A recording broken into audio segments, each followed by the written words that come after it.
अस्सलामुअलैकुम। Welcome to another biology lecture. और आज का हमारा टॉपिक ऑफ डिस्कशन है structure of HIV।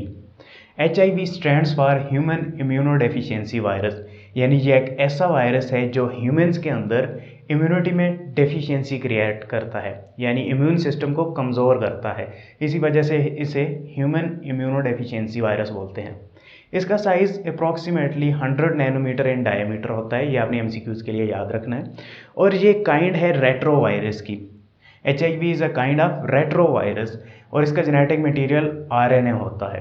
Retro virus कहाँ से निकला है? Retro virus mean reverse transcriptase virus, यानी इन वायरसेस के अंदर रिवर्स ट्रांसक्रिप्टेज एंजाइम होता है जो हेल्प करता है इन वायरसेस को RNA को DNA में कन्वर्ट करने में, क्योंकि इनमें जेनेटिक मटेरियल RNA होता है।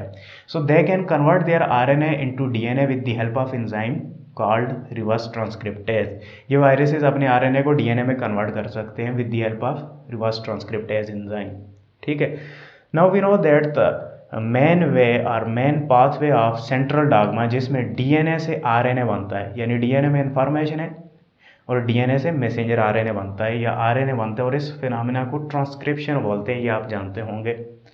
अब जब इस फिनोमेना को हम रिवर्स कर देते हैं, यानी RNA से DNA जब बनेगा तो ये रिवर्स ट्रांसक्रिप्शन कहलाएगा। और ये रिवर्स ट्रांसक्रिप्शन का फिनोमेना रिवर्स ट्रांसक्रिप्टेज एंजाइम की मदद से होता है। इसी वजह से इन वायरसेस को रेट्रो वायरस कहा जाता है। हो गया क्लियर? अब हम स्ट्रक्चर की तरफ चलते हैं। ये रफली स्फेरिकल वायरस होते हैं, यानी इनकी स्ट्रक्चर राउंड सी स्ट्रक्चर होती है और इन्वेलप होता है। इसके अलावा इनकी स्ट्रक्चर में, यानी इनकी जो आउटर मोस्ट लेयर है वो लिपोप्रोटीन से मिलकर बनी होती है, और लिपोप्रोटीन को कोई एंजाइम, कोई जीन इनका कोड नहीं कर रहा होता। ये लिपोप्रोटीन की लेयर होस्ट की सेल मेम्ब्रेन से अपने ऊपर लपेटते हैं। ठीक है। इसके अलावा इनके अंदर आपको ग्लाइकोप्रोटीन्स के कुछ स्पाइक्स नजर आएंगे, कुछ मॉलिक्यूल्स नजर आएंगे। फिर इसके अलावा आपको कैप्सिड भी इनके अंदर प्रेजेंट मिलेगी, और कैप्सिड बुलेट शेप का कैप्सिड इनके अंदर आपको मिलेगा। कैप्सिड का फंक्शन क्या होता है? न्यूक्लिक जेनेटिक मटेरियल को प्रोटेक्शन प्रोवाइड करना।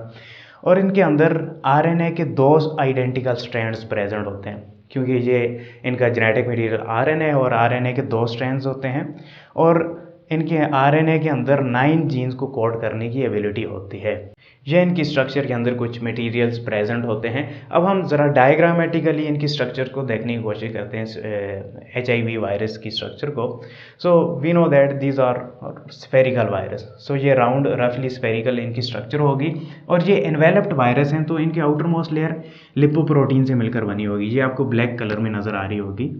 ये जो ब्लैक कलर की जो आउटर मोस्ट लेयर है, इसे इन्वेलप कहा जाता है। और इन्वेलप हमने बात की किससे मिलकर बना होता है?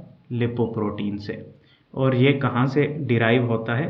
होस्ट की सेल मेम्ब्रेन से। यानी ये जब इन्फेक्ट करते हैं होस्ट को, होस्ट सेल को, तो जब होस्ट सेल से बाहर निकलते हैं तो होस्ट सेल की सेल मेम्ब्रेन को अपने ऊपर लपेट लेते हैं। इसका इनको बेनिफिट बहुत ज़्यादा ये होता है कि ये ह्यूमन के इम्यून सिस्टम से बच जाते हैं। मोस्ट ऑफ द टाइम ये इस तरीके से बच जाते हैं कि अपने ऊपर इन्वेलप लपेटा होता है, और वो इन्वेलप हमारी बॉडी के अपने सेल्स का होता है।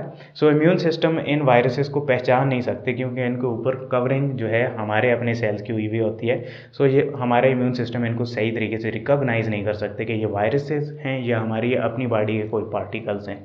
सो इस वजह से इन्वेलप इनको प्रोटेक्शन प्रोवाइड कर रहा होता है। इसके अलावा इन्वेलप के अंदर कुछ मैंने बताया आपको स्पाइक्स प्रेजेंट होते हैं ग्लाइकोप्रोटीन के। ये all around the envelope present होते हैं, यहाँ पर मैंने थोड़े से एरिया में ड्रा कर रखे हैं। और ये स्पाइक्स जो हैं ये ग्लाइकोप्रोटीन से मिलकर बने होते हैं, यानी कार्बोहाइड्रेट और प्रोटीन का कॉम्बिनेशन होते हैं, और इनको जीन्स कोड कर रहे होते हैं वायरसेस के अपने जीन्स। ये जो स्पाइक है इसका जो हेड होता है वो ग्लाइकोप्रोटीन 120 से मिलकर बना होता है, और ये स्टॉक जो होती है, जो डंडी से होती है, ये ग्लाइकोप्रोटीन 41 से मिलकर बनी होती है। 120 और 41 स्पेसिफिक साइज को शो कर रहे हैं। ठीक है। और इसकी कोई यूनिट आई थिंक बहुत स्मॉलर यूनिट होगी। ओके। ग्लाइकोप्रोटीन का फंक्शन क्या होता है? To recognize specific receptor pattern on host cell. ये ग्लाइकोप्रोटीन होस्ट सेल का स्पेसिफिक जो रिसेप्टर पैटर्न्स होते हैं ना, उनको रिकॉग्नाइज करते हैं और उनके साथ जाकर अटैचमेंट करते हैं। उसके बाद इंटरेक्शन होता है, और उससे क्या होता है, फिर ये वायरसेस एंटर हो सकते हैं inside the body of host और लिविंग ऑर्गेनिज्म और ह्यूमन। फिर इन्वेलप के अंदर एक और लेयर होती है प्रोटीन से जो मिलकर बनी होती है, इसे मैट्रिक्स भी कहा जाता है, और ये P17 से मिलकर बनी होती है ये लेयर, यानी प्रोटीन 17 से, इसे वायरल प्रोटीन आप कह सकते हैं। फिर थोड़ा सा और अंदर आते हैं इसकी स्ट्रक्चर में, तो आपको यहाँ पर एक कैप्सिड नज़र आएगा जो कि बहुत सारे स्मॉल मोनो कैप्सोमेयर से मिलकर बना होता है। ये हर जो स्मॉल पोर्शन है प्रोटीन का सब यूनिट उसे कैप्सोमेयर बोलते हैं, और ये होल स्ट्रक्चर कैप्सिड कहलाती है, और ये P24 से मिलकर बनी, यानी इसमें प्रोटीन 24 प्रेजेंट है। ठीक है, कैप्सिड की स्ट्रक्चर बुलेट टाइप होती है, यहाँ पर आप देख पा रहे हैं। और आपको पता है कैप्सिड का काम क्या होता है, जेनेटिक मटेरियल को प्रोटेक्शन प्रोवाइड करना। सो कैप्सिड के अंदर हमेशा जेनेटिक मटेरियल प्रेजेंट होगा। सो इसका जो जेनेटिक मटेरियल है वो आरएनए है, और यहाँ पर आपको आरएनए के 2 स्ट्रैंड्स नज़र आ रहे होंगे ब्लैक कलर में। So this is the RNA and they have 2 strands of RNA. Her strand के अंदर 9 जीन्स को कोड करने की एबिलिटी है। ठीक है, और ये 2 स्ट्रैंड्स प्रेजेंट होने का इसको फ़ायदा क्या होता है कि इससे इसके अंदर डिफरेंट जेनेटिक रिकम्बिनेशन हो सकती हैं और डिफरेंट स्ट्रैंड्स इसके अंदर बन सकती हैं। ठीक है, इसके अलावा ऐसा भी होता है कि some time x RNA strand इसका किसी वजह से डिग्रेड हो चुका है, उसमें म्यूटेशन आ गई है, नॉन फंक्शनल हो चुका है, तो दूसरा स्ट्रैंड जो है वो सारे एंजाइम को कोड करके वायरस अपने जो न्यू वायरसेस हैं उनकी प्रॉपर सिंथेसिस कर सकता है। इसके अलावा और भी फंक्शंस होते हैं, वो हम फिर कभी जब एडवांस लेवल कोर्स की तरफ चलेंगे वहाँ पर डिस्कस करेंगे। इसके अलावा इन वायरसेस के अंदर आपको कुछ इंजाइम्स प्रेजेंट मिलेंगे, जैसा कि सबसे main enzyme reverse transcriptase enzyme मिलेगा, जिसका काम क्या है, आरएनए को डीएनए में कन्वर्ट करना। अब आरएनए डीएनए में कन्वर्ट होता है, उसका फ़ायदा क्या होता है कि डीएनए जो है वो इनकॉर्पोरेट हो सकता है ह्यूमन न्यूक्लियस के अंदर, ह्यूमन डीएनए के अंदर। ठीक है, क्योंकि हमारी बॉडी के अंदर जो जेनेटिक मटेरियल है वो डीएनए होता है। सो इनका जब आरएनए डीएनए में कन्वर्ट होगा तो डीएनए जो है हमारे अपने डीएनए में इंटर हो सकता है, और ये फिनोमेना इनका एक और एंजाइम है जो इंटीग्रेज वो परफॉर्म कर रहा होता है। इंटीग्रेज क्या करता है, जो डीएनए बन जाते हैं उसे हमारे डीएनए के अंदर इनकॉर्पोरेट करता है। इसके अलावा आपको प्रोटीएज एंजाइम भी इनके अंदर मिलेगा।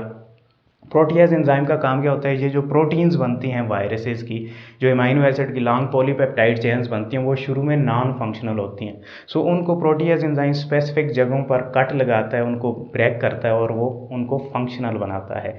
सो ये 3 मेन एंजाइम इनके अंदर आपको मिलेंगे। इसके अलावा और एंजाइम भी होते हैं, बट आपकी बुक तक की हद तक यहीं तक मेंशन किया हुआ है। और इनके जो जीन्स होते हैं वो ये कुछ ग्लाइकोप्रोटीन को कोड कर रहे होते हैं, कुछ ग्लाइकोप्रोटीन 41 को कोड कर रहे होते हैं, कुछ ये प्रोटीन 17 को कोड कर रहे होते हैं, प्रोटीन 24 को कोड कर रहे होते हैं, ये एंजाइम्स को कोड कर रहे होते हैं। सो इस तरीके से आरएनए के जीन्स कोडिंग कर रहे होते हैं, डिफरेंट स्ट्रक्चर्स की वायरसेस की सिंथेसिस में हेल्पफुल होते हैं। होपफुली आपको मेरा ये लेक्चर समझ में आया होगा। नेक्स्ट लेक्चर तक के लिए मुझे इजाज़त दें। शुक्रिया, अल्लाह हाफिज़।